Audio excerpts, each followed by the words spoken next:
Falcon 9 is in startup.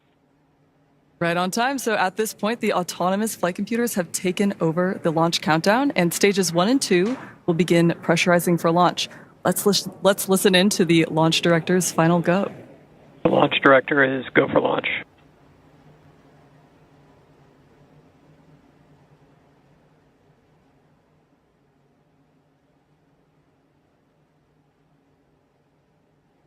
T-minus 30 seconds.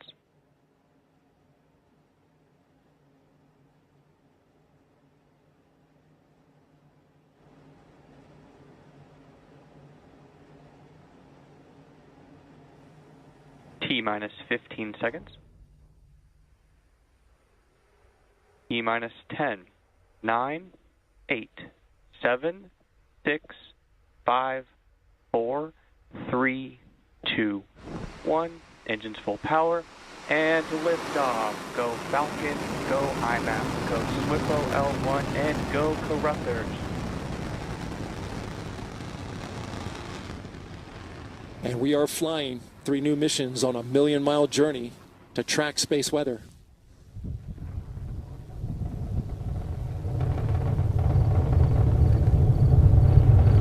Good looking flight so far. Our tracking cameras getting a great shot as this mission climbs into the sky.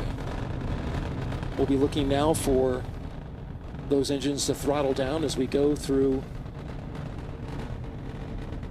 max Q, the time of maximum dynamic pressure on the vehicle. Falcon 9 power and telemetry are nominal.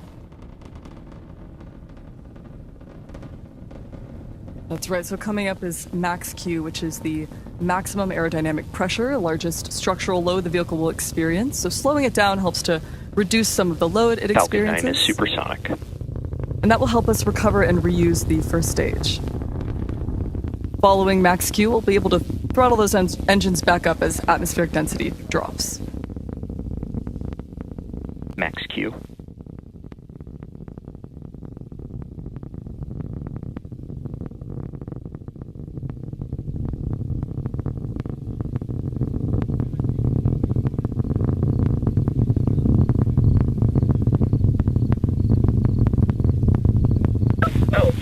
I'm back chill.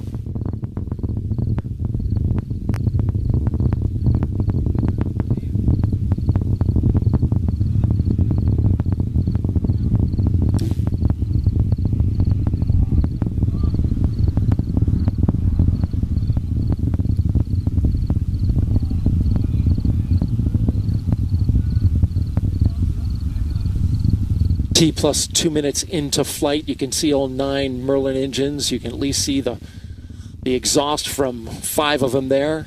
Beautiful shot looking back to the Earth. Got a couple quick call outs coming up.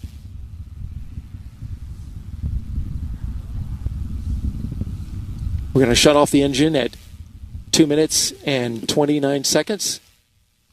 Stage SEP at 2:32, and then our first burn begins at 2:40. Here we go. Stage separation confirmed. And there it goes.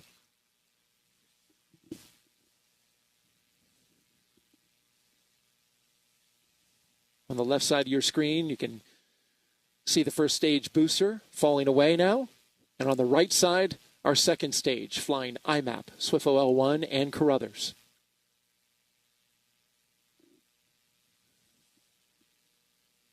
This first burn is a key burn, Norman. Correct. This is where we're trying to make sure that we're getting our spacecraft here in their optimal orbit, just to start off with, before we do our transfer into their higher orbit. Bearing separation confirmed. There go the fairings, and now you can see all 3 spacecraft revealed. So now our 3 spacecraft, IMAP, SWIFO L1, and Carruthers, are now exposed to the space environment. So one other note on these fairings, these are new fairings. The SpaceX, of course, is going to attempt to retrieve these fairings once they fall back to Earth on Just Read the Instructions, that beautiful drone ship that's sitting there in the Atlantic. And we saw the fairings falling away. I think you can still see, well, that might be some debris, but we got a good shot of them falling. And in fact, As you mentioned, they'll be recovering those, and the booster will be landing on the drone ship. The reason for the drone ship in today's mission is because we need all that performance from the rocket, right? That's actually correct, yes. So despite the fact that we also were launching due east, right, and taking advantage of the Earth's rotation to give us a little bit more Both energy. vehicles are following nominal trajectories. All right, so we heard that both vehicles flying nominal trajectories. That is actually excellent news there. But despite the fact that I said before, we're flying due east to take advantage of the Earth's rotation to give us a little bit more velocity here as we got into orbit, so we can carry a little more payload into orbit. We did need all the performance of this vehicle to actually get our payloads to where they needed to go, do all that great science. One more quick call out here on the left there. You see the first stage there. You see the grid fins that are actually deployed. Those are going to actually help guide the first stage back to the drone ship. When that drone ship first starts its boost back burn. Excuse me, once the first stage starts its boost back burn, drone ship's not burning anything. You may have seen some but on the soot on that right-hand first side of stage, your too. screen, we are burning that second stage. Go ahead, Amanda. Yeah, just noticing here in the great views of that first stage, you may see some soot during the upcoming entry burn and prior to launch as well.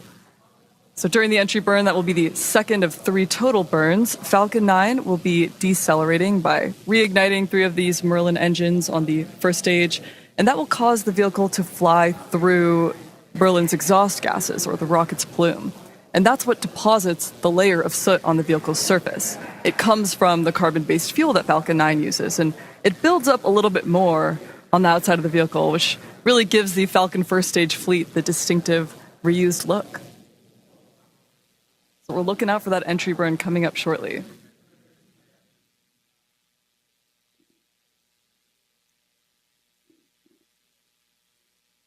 The recovery and reuse of the first stage is what allows us to refly the most expensive parts of the launch vehicle, and that drives down the cost of going to space. When costs are lower, both government and commercial customers can launch more missions, especially in the form of ride shares like today's, and that helps to accelerate research and development. We're looking for that entry burn in just under 20 seconds from now. You'll be able to follow along with the Merlin engines relighting on the first stage with the telemetry on the bottom of your screen. Stage 1 entry burn startup. Stage 1 FTS is saved. And there we heard it. That's the first call. That's the call for the first stage entry burn startup. We're going to be looking for entry shutdown here in a few seconds and finally looking at landing burn shortly thereafter. So stay tuned.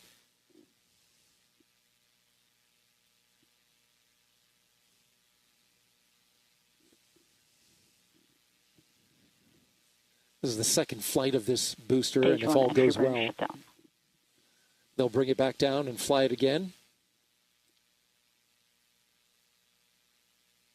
Stage 2 is in terminal guidance.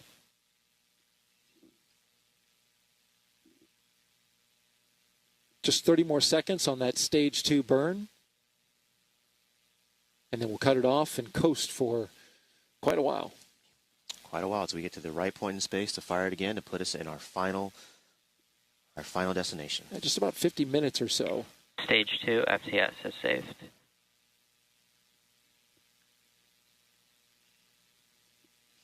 All right, so we'll be looking for that cutoff on the right-hand side of your screen.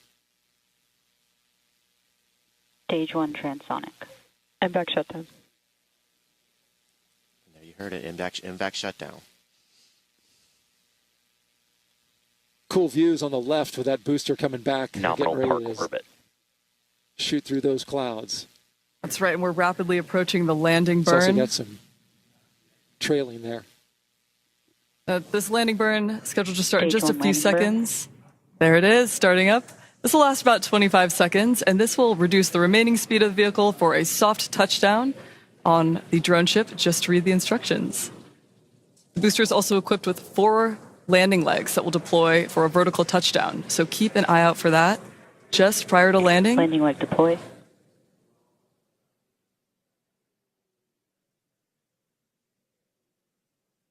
Stage 1 landing confirmed.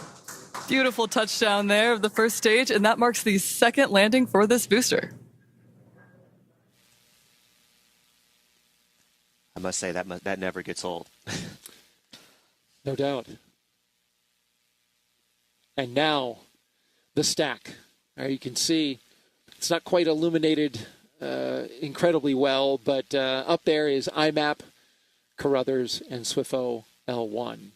We will continue to monitor the progress during coast phase, but for now, let's send it back to the host desk with Megan and Kelly.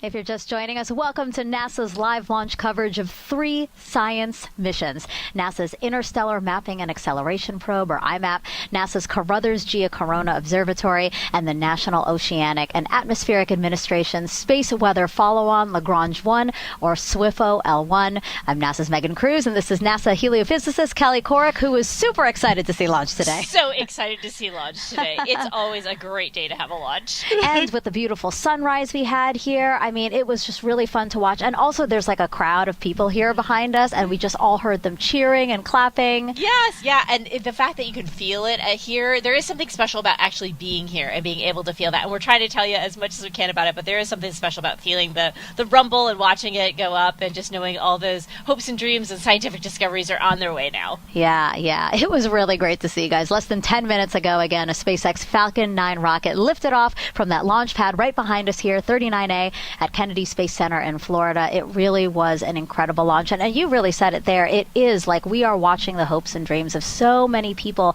from across the country that have worked together to bring these science missions to launch today. Yes, yeah, and to protect our astronauts and to really understand that space weather that those 3 will study. Right. Yeah, because all 3 spacecrafts are going to work together to study space weather. So, Kelly, what is space weather? So space weather is the effect of the sun on Earth and the entire solar system. That can range for things from creating satellite drag and shortening satellite life to affecting our GPS and affecting our power grids here on Earth. So it's really important to understand it so that we can mitigate those effects. Yeah, a really wide-ranging swath of effects that we're talking about here. But doesn't NASA and NOAA already study space weather together? Like, what makes these 3 special? Yeah, we do study space weather together, and this is the next generation. The SWIFO L1 is very dedicated and optimized to do the space weather that we know today that we need, not that we needed 20, 30 years ago. So that's very specified. And then the next 2 are the next generation of space weather. What are those things we're going to need when those astronauts are on the moon and Mars? We're learning that through the Carruthers and IMAP mission. Gotcha. Kelly, thank you so much. Yeah, why don't we break down each one for our viewers right now? So IMAP is the primary mission of the 3. It will study the giant invisible shield surrounding the entire solar system called the Heliosphere, which helps make life possible on Earth by protecting us from dangerous cosmic rays. IMAP will simultaneously study the sun's activity near Earth and also create the most detailed map ever of the Heliosphere's boundary. Yes, that great big boundary that 9 billion miles away is our first defense against the space weather that's created by the galaxy and those galactic cosmic rays that can cause some of that radiation sickness we were talking about earlier. Gotcha. And then there's SWIFO L1, NOAA's newest satellite. It is the first NOAA satellite designed specifically for continuous 24/7 data collection of space weather. And as soon as it measures the strength and speed of incoming solar wind, it alerts NOAA. And this is usually 15 to 60 minutes before solar wind causes geomagnetic storms here on Earth. Those are crucial minutes. Those are crucial minutes so that we can do those mitigation strategies from power grids to airlines to astronauts. Yeah. And then there's Carruthers, the first ever dedicated satellite to continuously monitor the geocorona, or the part of the Earth's outermost layer of atmosphere. It actually glows. And this will offer unique insights into how space weather affects our planet.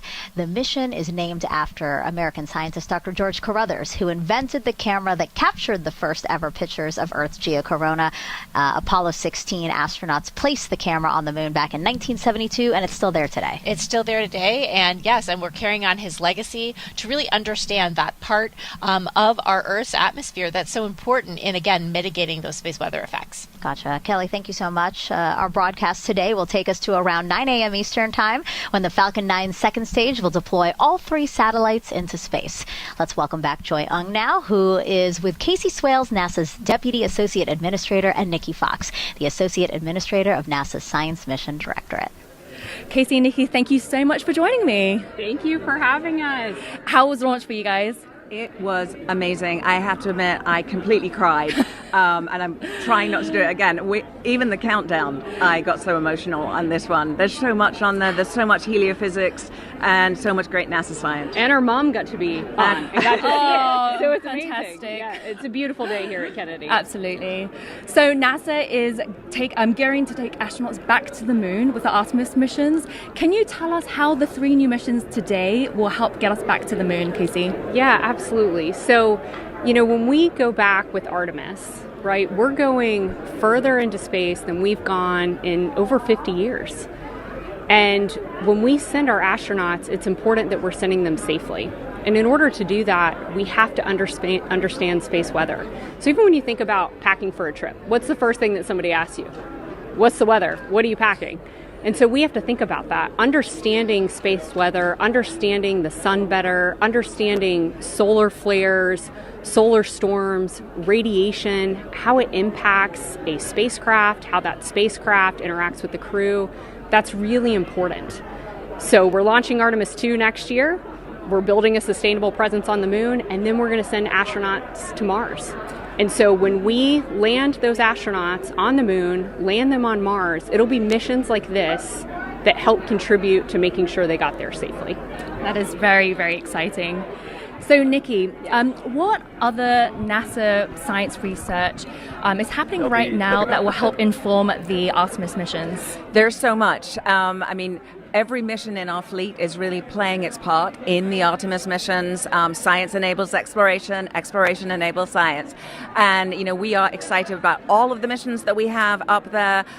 These are going to, really give us cutting edge, the newest measurements. We've been measuring space weather for a long time, but these are just going to be this next generation. And then, of course, a little bit later this year, we'll be launching Escapade, which will go and study basically the weather and the space weather at Mars. And so we really, really are playing our part in the Artemis mission. And so with astronauts going back to the moon, how will that benefit us here on Earth, Casey? Yeah, so, Artemis is more than just exploration, right? It's about inspiration. It's about national pride, national leadership. It's about economic growth. For every dollar that's spent at NASA contributes to multiple dollars in economic output. It's about technology advancement, AI, robotics, advanced manufacturing, and that leadership that NASA does, contributes across the world. And so that's really what Artemis is going to bring back to everyone here on Earth when we go. Thank you so much for joining me, and I'm so glad that we could all be here for launch today. It was a beautiful launch. Yes, and thank you for having us. Go IMAP. Go IMAP. Go Carruthers. Go SWIFO. Go NASA. Thank you, Falcon. Okay, so back to you, Megan and Kelly. Go, go, go, go. That's right, guys. All right, we invited you to send in your questions about today's launch. So Kelly is ready for a few more, yeah? Definitely, yeah. Love the curiosity. Keep them coming. Yeah, really great questions so far. This one's from Zayshan Ahmed. How long does it take to build and integrate the satellites onto the rocket? Yeah, these all took a long time. Satellites, 2017 was when this was initially proposed. And so then we took that time to actually build it up. Then you go through a design phase, then a build, then you actually have to test it once you've built everything, and then you're integrated into the spacecraft. So it's taken the time from 2017 to now. So that's around 8 years. Yeah, and that's IMAP specifically. And then in that process, we identified the rideshare SWIFO L1 and Carruthers, yeah? Right, definitely, yeah. So within that, then Carruthers was a little bit shorter of a time frame in terms of 21. It was approximately the time when it was turned on and started actually building. But before that, folks have been designing these and thinking about them for quite a while. We always have that next question in mind, and that next generation, always innovating here. So it takes a little while to get those innovations into print and metal and then launched on a beautiful launch like today. Yeah, that's what's so impressive about scientists, always thinking about the next challenge and how they can meet it. So, okay, well, again, thank you for sending us those questions. Just keep them coming using the hashtag AskNASA across our social media platforms. All right, so the IMAP spacecraft was built by Johns Hopkins Applied Physics Laboratory in Maryland. Here with us now is Dr. Martina Goulidu, a project scientist with APL. It is so great to have you here, Martina. So happy to be here. I think my heart is still racing. I know. How was it to see launch today? Oh, it was amazing. I teared up a little bit. No, I'm glad. Again, this is so important to you guys. Again, she's part of the IMAP team. Yes. So really, we've been talking about the science behind what we're trying to study here with these spacecraft, describing the heliosphere as a bubble, right? Yes, exactly. You can think of the heliosphere as a bubble that is being inflated by the solar wind, a constant stream of charged particles that is being emitted by the sun. Mm-hmm. So maybe we can pretend this little guy is our sun. Yes, so Martina had homework for me. She asked me to bring some props. So I have a balloon and I have a balloon pump. So you're saying the pump is going to be like the Yes, the sun. sun. And the solar wind. So the stronger the solar wind, the more the heliosphere is being inflated. Mm-hmm. And now when the solar wind gets weak, our heliosphere is being deflated. Okay, so the pressure inside affects the shape, the size. Exactly. Yeah, so exactly. what about the outside, though? What is that expanding into? Yeah, so the whole heliosphere is actually flying through our galaxy and what we call our interstellar medium, gas and dust that is existing between the stars. When the pressure from that medium is strong, the heliosphere contracts even more. Even more, okay. And when the pressure of that medium is weak, it allows the heliosphere to breathe again and expand. There we go. This. Yeah, Yes. yeah. So basically, we are taking into account internal and exterior forces that changes the shape of the heliosphere. But why is that important to know? Yes, so our heliosphere is actually a shield that protects us from harsh galactic radiation. So we don't know whether life would exist on Earth the way it is now if we didn't have that protective bubble, right?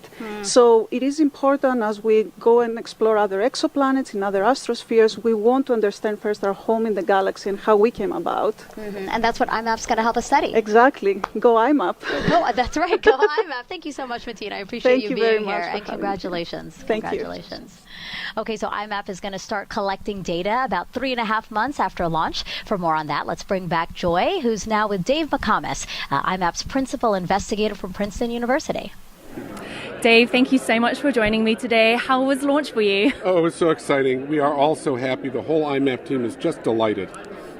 So IMAP, as Megan said, is going to reach Lagrange point 1, which is 1 million miles from Earth, around January. What do you expect IMAP to be doing and seeing as it takes measurements in January? Yeah, so just incredible science. We'll be measuring the sun, what comes out from the sun, the particles, the magnetic fields. We'll be doing incredible space weather, helping our whole country understand what's happening that's coming towards us from the sun. And we'll be looking at the outer part of the heliosphere, the boundary of our solar system, basically, and how that interfaces with the galactic medium around us. As you just mentioned, IMAP is going to be studying the edge of the solar system, the heliosphere, as well as real-time solar activity coming off of the surface of the sun. Why was it important to build a mission that could do both of those things? So we've worked at both of those pieces before with other missions, but they've been on different spacecraft. They haven't been intercalibrated.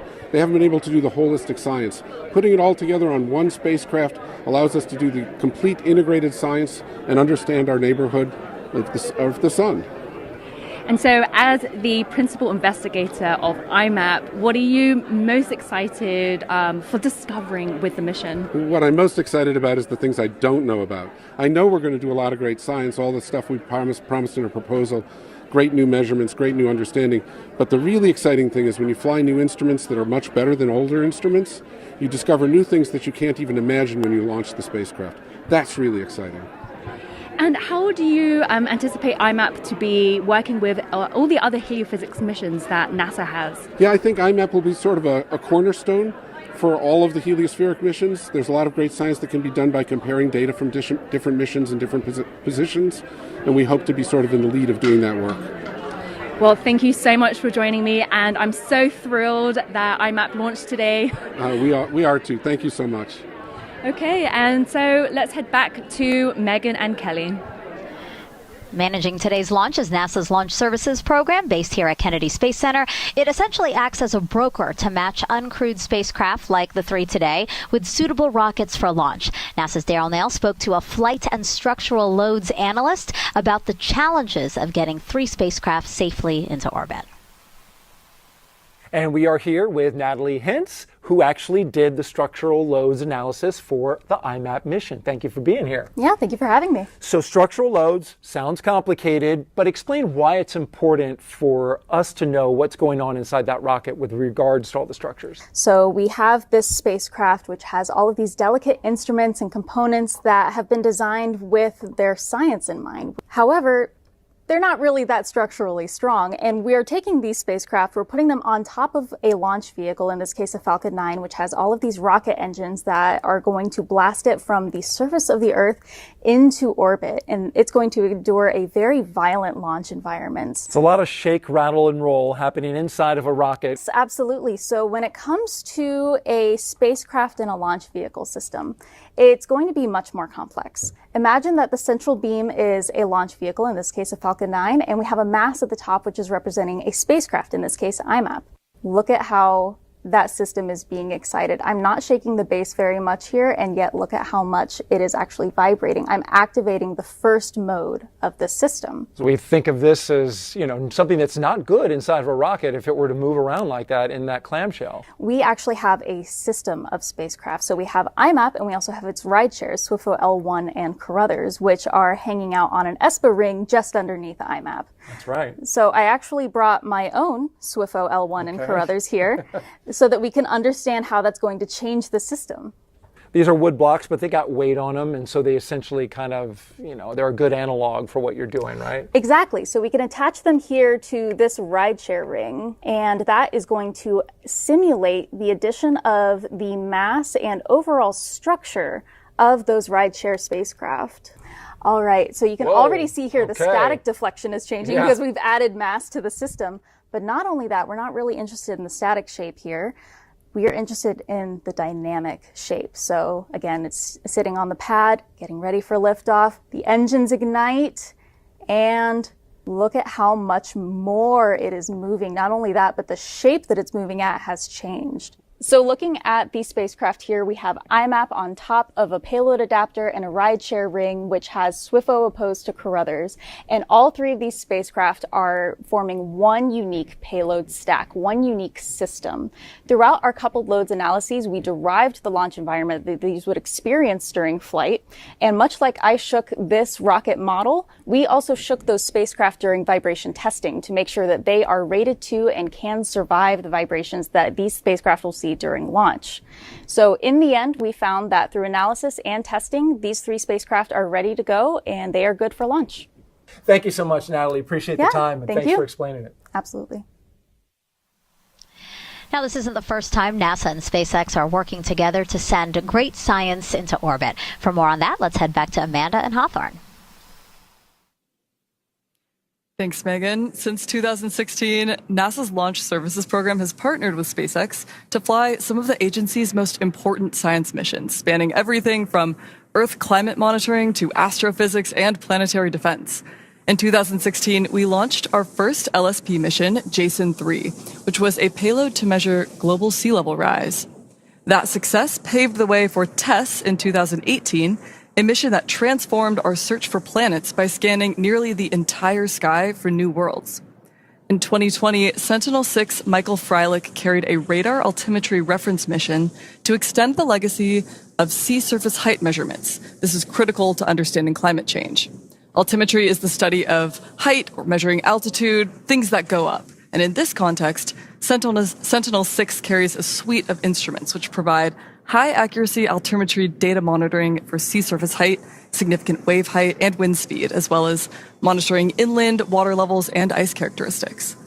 Then in 2021, LSP entrusted Falcon 9 with DART, the first ever test of planetary defense, and that went on to prove that humanity could intentionally change the orbit of an asteroid moonlet. That same year, IXP opened a brand new window to the universe by measuring the polarization of X-rays from black holes and neutron stars. The collaboration continued with SWOT in 2022, which is now delivering detailed global maps of rivers, lakes, and ocean currents.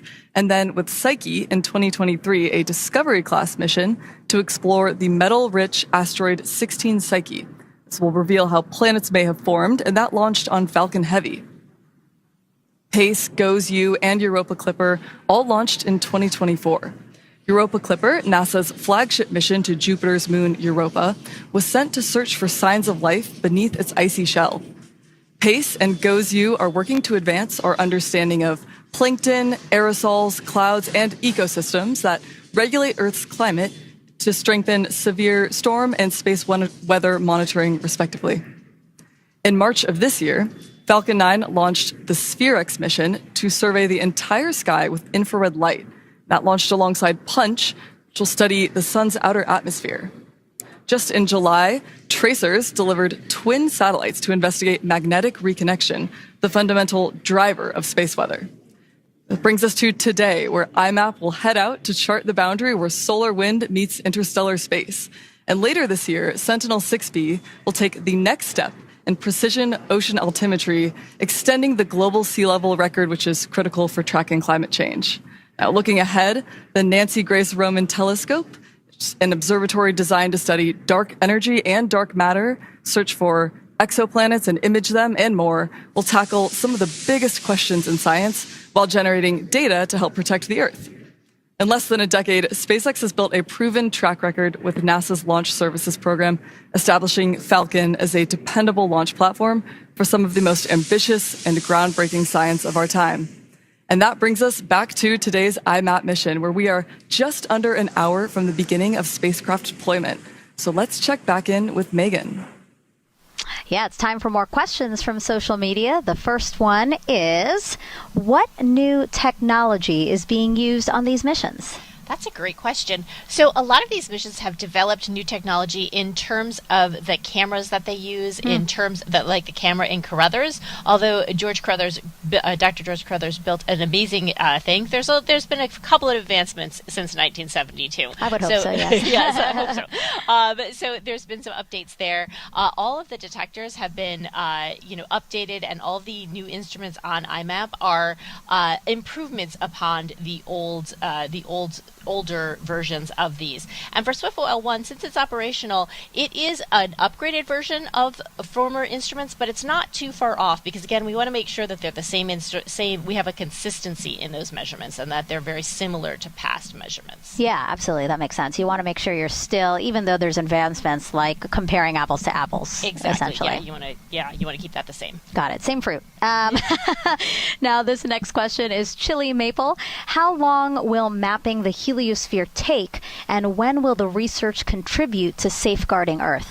Oh, that's a great question. Yeah. So to actually map the heliosphere, it's going to take a while, because the spacecraft takes turns and basically gets little bits of the sky every time it turns. And to make that full rotation as it rotates with the Earth, it takes about a full year to get one of those maps.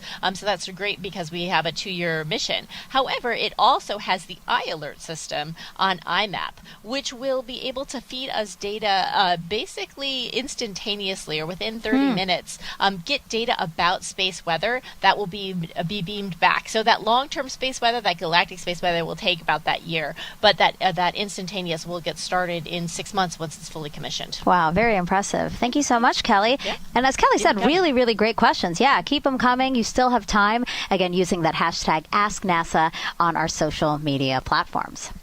Now, all 3 spacecrafts, IMAPs, Carruthers, and SWIFO L1, will monitor space weather from Lagrange Point 1.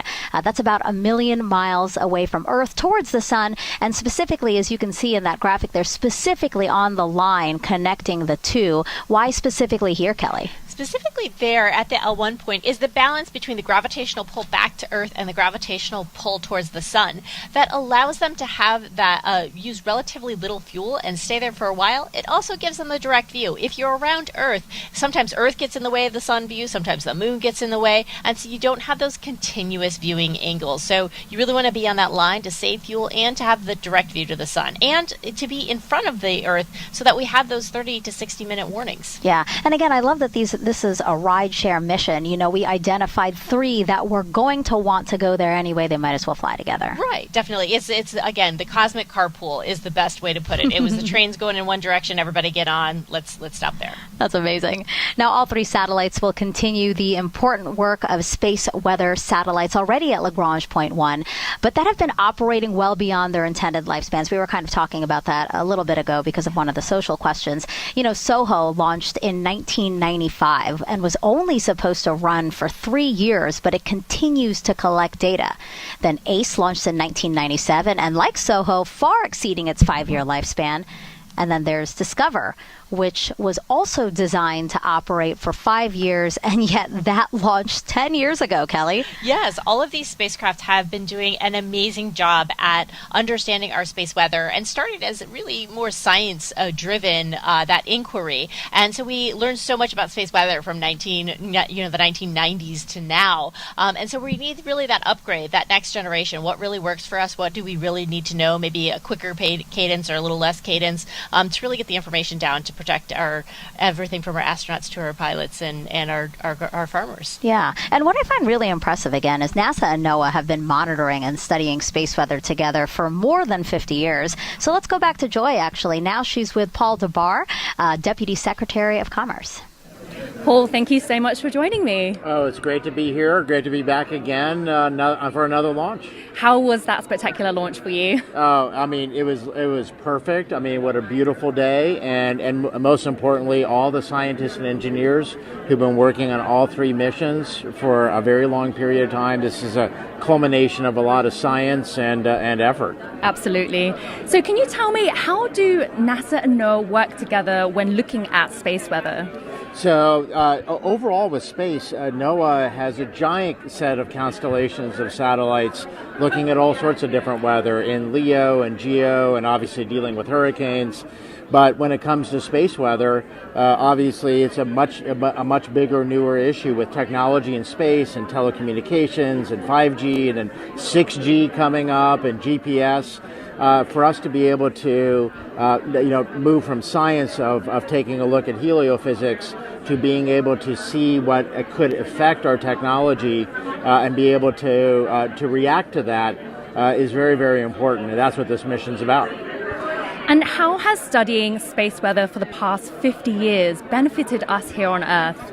So the basic discovery of heliophysics, which some of the other missions, IMAP in particular, is doing right now, has laid the groundwork for us to understand the various heliophysics issues and magnetic storms, coming off of the sun, and has allowed us to be able to build a sensing device for what's called applied applications, right? For applied issues, and that's what our satellite is. That's on this package here today. Have there been any memorable predictions that have helped mitigate the effects of space weather on Earth? Yes. So in May 2024, so not that long ago, there was about a 3-day storm period in the sun. And we had existing assets to be able to map that. And we were able to support giving notifications, just like we do with hurricanes at NOAA, but for, in this case, a space storm, coming from the sun. And we were able to help, various different technologies and users to take precautions. It still caused impact on Earth, and so that's why having a next generation and our efforts in Boulder for our Space Weather Center of communicating this data that we will be getting to a broader number of people around the world will be able to help move that forward and prevent issues from solar storms. Yes, it's definitely a very exciting time for forecast and for science. So thank you, Paul, so much for joining me. Thank you. And I'm so glad that we had a wonderful launch together. Thank you very much. Okay, so let's head back to Megan and Kelly. Thank you both. All right, it's been about 40 minutes since launch here at Kennedy Space Center. Let's check back in on IMAP, SWIFO L1, and Carruthers with Daryl and Norman. All right, we're coasting and doing a good job of coasting as we continue to climb into this trajectory. We are going higher and higher and higher. This is a very highly elliptical orbit that we're going into, much different than just your circularized orbit for low Earth. We got to get out to 1 million miles, so we're really getting high in this orbit. Yeah, correct. So for us to go to L1, it's almost as if we have to do an escape trajectory, although not quite. Our C3 is still kind of negative, so we're not quite on our C3. Our C3. Yeah, it's the energy it takes for us to actually leave Earth's gravity, right? So it's not quite positive, which means we would need that to actually be, to actually leave Earth's gravity field. But we're close, right? So we need that highly elliptical orbit for us to actually achieve that. The other thing I'll mention, too, is that, you say we're coasting. People are like, oh, you're not doing any work right now. Well, that's not true. We're actually right now doing a very optimized flight right now. We're trying to make sure that we fire our second stage at just the right time so that we can transfer from our trajectory or our altitude we're at now to the higher trajectory that will push us at the point where we actually can separate our spacecraft so that our spacecraft can go to where it needs to go to do its science. For the record, I'm still working, and and you are too. Still working, yeah. Yeah, still working, but coasting. And thank you for pointing that out. We also will be sun-facing. Correct. And that's important at the time of release. Correct. So the idea there for sun-facing was that we wanted the sun right to be on the solar panels for IMAP, and that's for a couple of reasons. As you have heard before, IMAP's on internal power, right? So for us to get back some of that juice into our batteries, we want to be sun-facing so all that sun's energy can get back into our batteries, right? Solar panels produce energy, which is always a great thing for our spacecraft. We like that. Yeah. The other thing there, too, is that by actually using the solar panels on IMAP, we actually are using it almost as a solar shield, right? So it's reducing the thermal strain on the instrument suite of IMAP and the instruments on both Carruthers and SWIFO L1. So we're actually doing double duty there. So we want to thank IMAP for their service to the cause here. Absolutely. And in fact, because of that shading, Carruthers needed their own warmth, right? Some heaters in order to keep them warm because they can't see the sun at the moment. Correct. And there was a fear at some point that given that Carruthers was not on, that the hydrazine lines that they had, the rocket fuel would possibly freeze. Freezing lines is bad. Especially when it's your fuel, yeah. Exactly. So we want that to be liquid coming out. So we want to make sure we had heaters on those lines provided by SpaceX to actually make sure that did not happen. All right. Well, the next time you see us, we'll be getting ready to do a second burn of that second stage, which will be key to get it into and set it up for the separation of all three spacecraft. So we hope that you'll join us then. That's in about T plus 1 hour and 12 minutes. So just a little over a half hour. In the meantime, we'll send it back to Megan and Kelly. Yes, Megan and Kelly both here, and yes. and in it for the long haul. And yes. in it for the long haul because, yes, as they just said, the second stage is going to coast now for about another half hour. So it's time for this team to take a little break. But again, we will be back 8:40 a.m. Eastern Time to continue with live coverage of IMAP's SWIFO L1's and Carruthers' journey to Lagrange Point 1. Yep, join us for that separation. Exactly. 8:40, set an alarm. See you then.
Florida.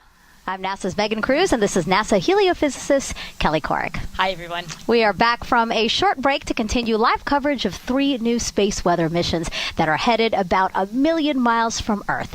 NASA's Interstellar Mapping and Acceleration Probe, or IMAP, NASA's Carruthers Geocorona Observatory, and the National Oceanic and Atmospheric Administration's Space Weather Follow-on Lagrange 1, or we like to lovingly shortly call it SWIFO L1. Now, liftoff was a little more than an hour ago at 7:30 a.m. Eastern Time. If you missed it, check it out now. 6, 5, 4, 3, 2, 1. Engines full power. And liftoff. Go Falcon, go IMAP, go SWIFO L1, and go Carruthers. Now, Kelly, you were very excited during launch. I remember you going 3 new missions. Yes, there was just so much excitement there watching that go off, and it's such a beautiful rocket. And then when you start to actually feel it, and just to think again, all those hopes and dreams going on their million-mile journey today. Yeah, and so what's next for our journey? Let's bring back our team of launch commentators, NASA's Daryl Nail and Norman Phelps here in Florida, and Amanda Years from SpaceX, joining from Hawthorne, California. All right, thank you very much, Megan and Kelly. And we are here again inside Hangar AE, where we've got all the mission managers who have gotten together to watch some really big moments. And one of them is the second burn, which is coming up at T plus 1 hour, 12 minutes, and 28 seconds. So we got about 2.5 minutes before we get to that, about a minute and a half. As we get ready for this burn, it's important to note that we are not going to be able to see this burn, and there's a reason why. We're going to be on the TDRS network, not the SpaceX ground station network. Can you explain what's going on there? Yeah, correct. This is actually just a planned outage, right? We always knew that we would not have ground station coverage for this portion of the flight. But, I mean, this is what we do, right? We plan these things out. We make sure that we have telemetry that we can store and forward that telemetry so we can look at it later. So this was always planned, so no issues here. And in fact, TDRS, they'll be able to get data in real time, right, as that's coming. So they can see the data. Mm-hmm. We just won't be able to see the video. Correct. No video, but we will be able to get the data, exactly. Get the video later. Get the video later, yep. You're right. And then store that. Yep. The other thing that's kind of interesting about this burn, I mean, it's a short burn. It's a minute and roughly, a couple seconds or so. But, boy, this thing gets up and goes in that short period of time. Yeah, this is a very, very important burn, as I mentioned earlier. This is the burn where we're taking it from this lower altitude to a higher altitude, kind of taking it out of that circular orbit to a highly elliptical orbit where we will then go to our L1 Lagrange point there in space. So very, very important burn. It's short but mighty. This is what we need to do to get us our final journey. Which we need to get 1 million miles away to the L1 point that you're talking about. Let's listen in for the call-outs on the burns.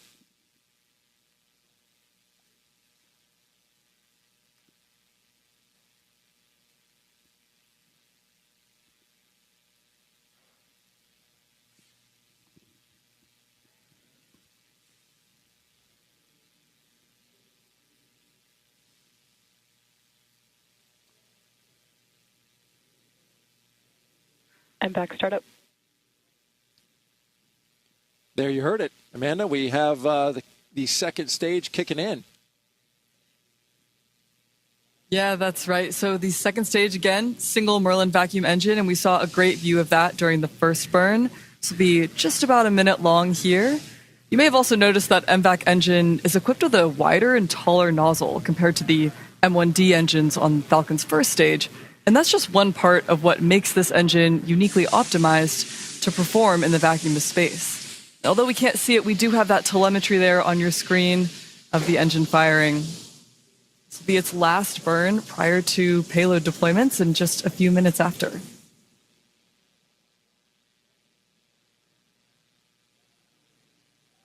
Now we should have shutdown shortly of the MVAC engine. This is generating around 220,500 pounds of thrust in vacuum. Compare this to the first stage. Those M1D engines each achieve around 190,000 pounds of thrust during ascent and descent. And then we have the on-time shutdown of the MVAC engine. So with that, the second stage will continue to coast for just about 10 minutes, and then we'll begin the payload deployments. In the meantime, let's check back in with Megan and Kelly. Thank you, Daryl, Norman, and Amanda. And as we await those separation events, Kelly, what is space weather and why is it so important to have IMAP, SWIFO L1, and Carruthers studying it? Yes, so space weather is the effects of the sun on Earth and the entire solar system, and it really affects our technology. It can bring beautiful things like the aurora, but it can also affect things like precision agriculture, our GPS, our aviation, not flying over the poles, as well as our astronauts are in danger sometimes when those energetic particles are coming towards them. Yeah, so let's learn about each spacecraft, starting first with IMAP. NASA's Interstellar Mapping and Acceleration Probe mission, or IMAP, will study the giant invisible shield surrounding the solar system called the heliosphere. The heliosphere helps make life possible on Earth by protecting us from dangerous cosmic rays coming from across the galaxy. The heliosphere is our home in the galaxy. It's really important. We couldn't live without it. The boundary of the heliosphere, located around 11 billion miles from Earth at its closest point, is hard to study. But that's changing with IMAP. As a modern-day celestial cartographer, IMAP will fill in the blank spots on our map of the heliosphere and help us understand fundamental processes happening across our solar system. The spacecraft will be stationed at Lagrange Point 1, a location approximately 1 million miles from Earth toward the Sun. From that vantage point, IMAP will study our heliosphere, as well as measure the constant stream of particles coming from the Sun that can endanger spacecraft and astronauts. That can allow us to give a half-an-hour warning to astronauts on the space station, to the power grids, so that they can take precautions to help protect them from the damage that might happen from space weather. The only precipitation I guess we got to worry about is what comes from the sun blasting our way, but we've got a whole team of super duper smart people that are tracking that stuff to give us fair warning. IMAP's measurements will give scientists a more complete look at our heliosphere than ever before. It will also help us better prepare for dangerous solar particles and radiation that are headed toward Earth. This information will be essential for the future of human exploration as astronauts venture to the Moon, Mars, and beyond. NASA and NOAA have been monitoring the sun and its effects through space for more than 50 years. SWIFO L1 will be NOAA's first ever satellite dedicated to monitoring space weather 24/7. Meet SWIFO L1, NOAA's first purpose-built space weather observatory. When a solar storm erupts from the sun, SWIFO L1's coronagraph observes the event right away and sends the data back to the SWIFO ground segment, a network of antenna stations all over the world, with the SWIFO Command and Control in Maryland. But spotting a storm is one thing. Actually measuring it close up is another. It's the difference between tracking a growing hurricane on radar and flying through the storm on a Hurricane Hunter aircraft. SWIFO L1 does both. After the spacecraft spots a storm with its coronagraph, it watches the approaching weather and waits. Somewhere between 18 and 70 hours later, the incoming storm passes over SWIFO L1. Then, the spacecraft's instrument suite measures the storm's severity and speed and sends that data home too, giving NOAA early warning somewhere between 15 and 60 minutes before the storm arrives at Earth. NOAA's Space Weather Prediction Center in Colorado is constantly on the alert, using all the data SWIFO L1 collects to develop and communicate real-time forecasts and warnings to industry, government agencies, and the public so they can take action before the storm arrives to minimize its impact. And the other secondary payload hitching a ride with IMAP is NASA's Carruthers. It will give us unique insights into how space weather affects our planet by monitoring Earth's exosphere. The goals of the Carruthers Geocorona Observatory are to study the nature and origin of Earth's exosphere and how it evolves over time. The exosphere itself is the uppermost layer of the Earth's atmosphere. It's comprised almost entirely of atomic hydrogen. This is the lightest chemical species in existence, and it floats away, essentially evaporates off of the top of the atmosphere. And when the sun shines on these atoms, they essentially scatter it off into all directions, and so it glows like a gigantic halo around the Earth. And so that's called the geocorona, that fuzzy halo of light that's given off by those exospheric atoms. Many times we think of the transition between the atmosphere and space as being this very abrupt boundary where at one altitude you've got atmosphere and the next altitude you have space. But in reality, this transition is much more gradual and can extend over thousands of kilometers. By imaging the geocorona, we can actually answer fundamental questions about the size of the exosphere, the structure of the exosphere, and how it changes over time. And all of this in response to the input from the sun. And we asked you guys earlier in the broadcast to send us your questions using hashtag AskNASA. Thank you so much for sending those in. Let's answer one now. This is from Kevin Shannon asking, L1 sounds like a crowded place. How will the observatory stop from blocking each other's measurements? That's a great question, and it does sound like there's a lot there, yet at the same time, space is very big. It's nowhere near as crowded as low Earth orbit because it's actually kind of difficult to get that, to make that million-mile trip. So what they do is they have very wide orbits, like 60 to 100,000 kilometers. So this is not, they're very spread out, and they have all coordinated and make sure that they don't block each other. Okay, perfect. Thank you so much again. L1 Lagrange Point 1, the location for all these 3 satellites for them to do their science. All right, so we promised you our broadcast today would take you all the way through all 3 satellites deploying into space. We are now just minutes away from those events happening live. So let's bring back in launch commentators Daryl Norman, and Amanda. That's right, and we are here, and we are looking forward to this big moment, the separation of the first of 3 spacecraft on board this second stage for the Falcon, and that is the IMAP spacecraft, SWIFO L1, and Carruthers. And they're going to go in that order, and there's a reason why.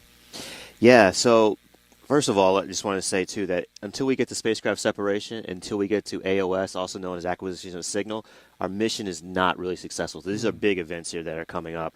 But yeah, so IMAP actually is the primary here. So IMAP gets first dibs on its separation, and that's to make sure that there's enough commodities, there's enough onboard things for IMAP to actually meet its requirements. So IMAP gets first dibs here on this first separation here. And we're looking for that in just about a minute, and it should be interesting to see because before it separates, the second stage is planned to spin up to 4 RPM, 4 revolutions per minute. And it's very important for IMAP to be spun up by the second stage. Correct. But even before they spins up to that 24 degrees per second or 4 revolutions per minute, the launch vehicle is actually going to slew towards the Earth a bit, too, before it gets to do that. And that's another challenge for this mission is that each of the different ride shares both had different orientations that actually to be deployed at. So you not only had to account for all the other requirements, you also had to account for which way they wanted to be pointed when they actually were separated. But to answer your question, yes, so the first thing to happen is going to slew to the IMAP attitude. We're going to spin up that second stage up to 4 RPM, right? And then we're going to deploy IMAP. And then after we deploy IMAP, the launch vehicle then is going to arrest at 4 RPM. And then it's going to slew into the SWIFO L1 deploy attitude, and then deploy SWIFO L1. And then again, it's going to slew a different direction to the Carruthers preferred rotation, and then deploy Carruthers. So that's our sequence there. A very delicate dance indeed, and so we want to hopefully have a picture of this. It would certainly be nice. We're not guaranteed. We do need to remember, based where we are in track. Oh, there we do. We do have a camera. That is the backside, so that's good. Hoping to have a live view of IMAP separating off the top of the rocket, but we will have to wait to see if we're able to pull in that signal. Yeah, that's going to be a spectacular image when we get that image.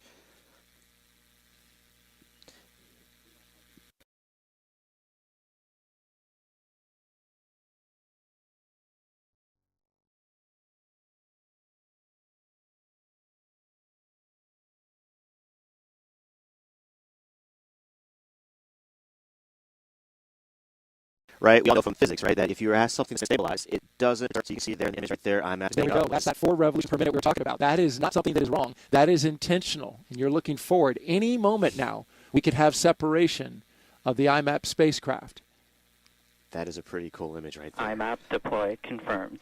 There we go. We have IMAP has deployed. separated, beginning its mission to map to the solar frontier and reveal how the sun shapes our space environment. Go IMAP. You spin me right round, baby, right round. Like a record, baby, right round. Yeah, there you go. That's a great view. It is. It's a great view. But the primary reason we do need it spin stabilized, though, too, besides the angular momentum reasons, right, is it gives us, when we're spinning, we get that full 360-degree view of the medium that it's trying to study. So very, very important there. Now, the second stage has already arrested that spin or stopped the spin. Correct. Because the other two spacecraft do not need to be spinning. But IMAP is on its way with that ever-important spin. Now we've got another couple of big milestones happening. We should get acquisition of signal. We have a live camera at the location where we expect to see a big celebration. This will be the IMAP Mission Operations Center at Johns Hopkins University Applied Physics Laboratory. Their team there is looking now for the acquisition of signal, and there they are. We heard earlier that they had a lock on signal for the second stage in Hawaii, so their expectation is that we should get that AOS pretty quickly.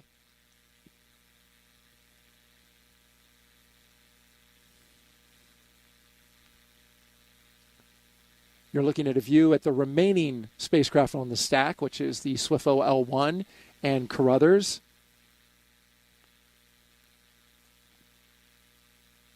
IMAP is currently running an autonomous sequence, so it's spring-loaded. As soon as it came off the spacecraft, it started running an operation. Correct, yeah. So they have all these commands already preloaded in there.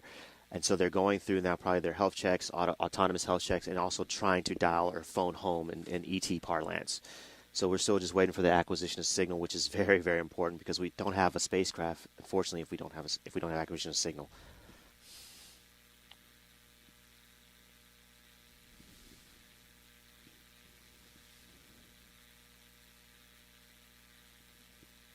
See them in the corner working hard there. At the bottom of the screen, there's Kim Ord. She's the spacecraft operations manager. Yep, we just received word that they did receive acquisition of signal, so go IMAP. That's excellent news. And that came fast because they had that lock on Hawaii. They also have 2 ground stations from the Deep Space Network in California, so they locked in acquisition of signal. That tells them that IMAP so far is there, right where they expect it. Exactly. They knew where to look in the sky, and they were primed and ready to actually talk to the spacecraft when it was ready. So kudos to them. I love physics. I love when things work the way they're supposed to work. This is great and stuff. It's a beautiful thing to watch it live as well. It's a beautiful thing to watch it as well. Agreed. So our next major milestone would be the separation of SWIFO L1, which is still on the stack. That's scheduled for T plus 1 hour and 30 minutes. So we're just about a couple of minutes away from that one. Correct. And as you commented before, we already arrested the spin rate because SWIFO L1 does not need to be spin stabilized. So that's good news as well.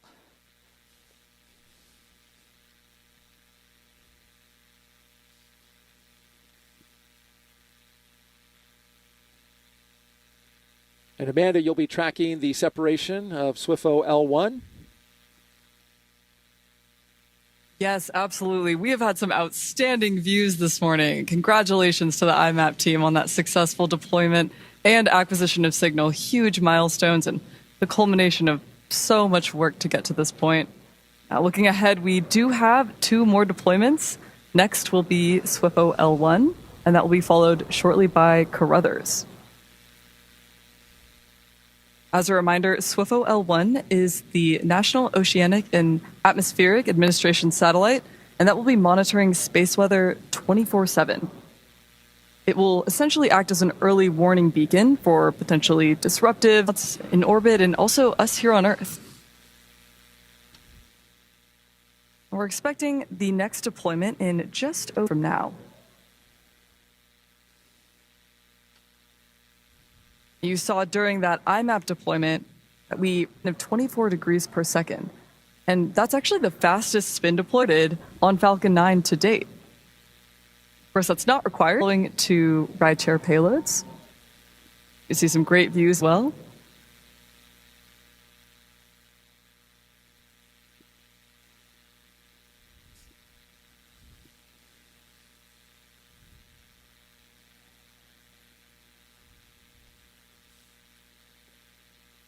Now, if you are just joining us, we did have an on-time liftoff this morning at 7:30 time from Cape Canaveral Space Force Station. During that flight, we successful stage separation and re-landing of the first stage booster, completed burns on the second stage to get to this point. And we first of 3 payloads, that's IMAP, has already been successfully deployed. SWIFO L1 and Carruthers will follow. For the Carruthers payload, this is equipped with a geocoronal image to detect fundamental characteristics of the outermost layer of Earth. We're listening in for the deployment of SWIFO L1.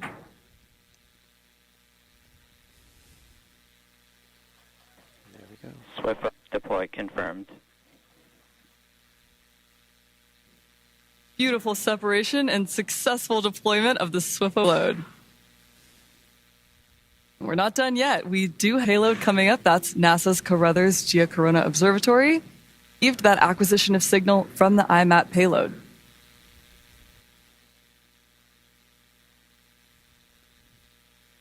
So Carruthers. Now, AOS, as a reminder, this is a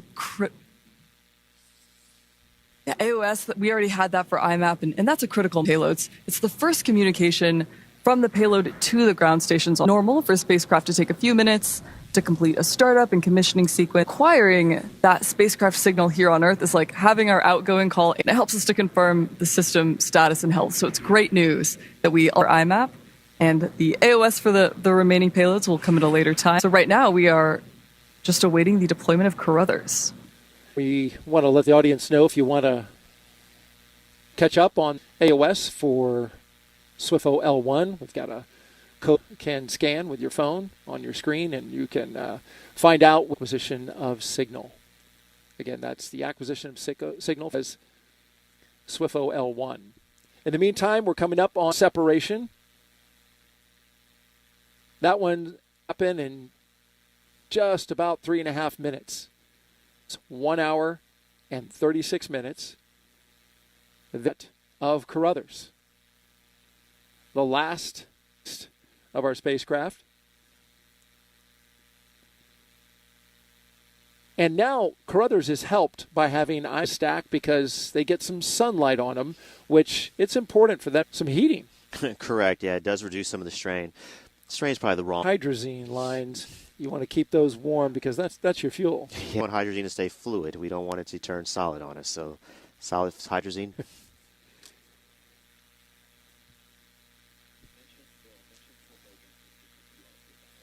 Again, if you want to track SWIFO L1's progress towards acquisition of signal, barcode for you to scan. And just grab that image, and you can track NOAA as they seek to acquire the signal for SWIFO L. Back to just a couple minutes away from off the second stage, the third spacecraft to separate. Great separations for the first two, IMAP and SWIFO L1. Good one for Carruthers. Carruthers, different in that it powered up before launch. It is going to power up or it comes off the rocket. Correct, and that was always planned for this mission. So the team there at Berkeley, which is going to be taking control of the satellite after separation, they've already have everything down to the T, how they're going to turn the spacecraft on performance to make sure that everything is optimum and everything's being done decently and in order. And the team that will be controlling Carruthers is out at the University of California, Berkeley, from the Carruthers Mission Center, and there you see it on your screen. It's about a dozen people there. They have some spacecraft experts and systems ready to do their part at the Space Sciences. By the way, perched high atop the hills on a campus, been around 20 years, but they have one of the best views overlooking San Francisco. Beautiful view. I've seen it myself. Yeah, It's a beautiful it's view. phenomenal, isn't it? Gate Bridge. Yep. But right now, their eyes are not on that view. They are focused on screens in front of them. They are off the screen, but they are looking at life that Carruthers acquired signal. First, though, hoping to have that camera view to watch the top of this stack, or the side of the stack, I should say.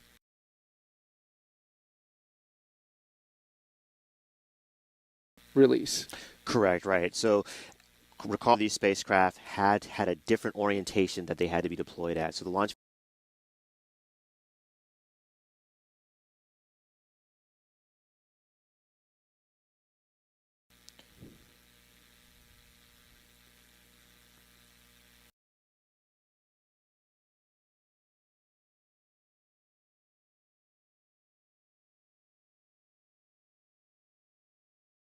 from the Earth, and we're going 27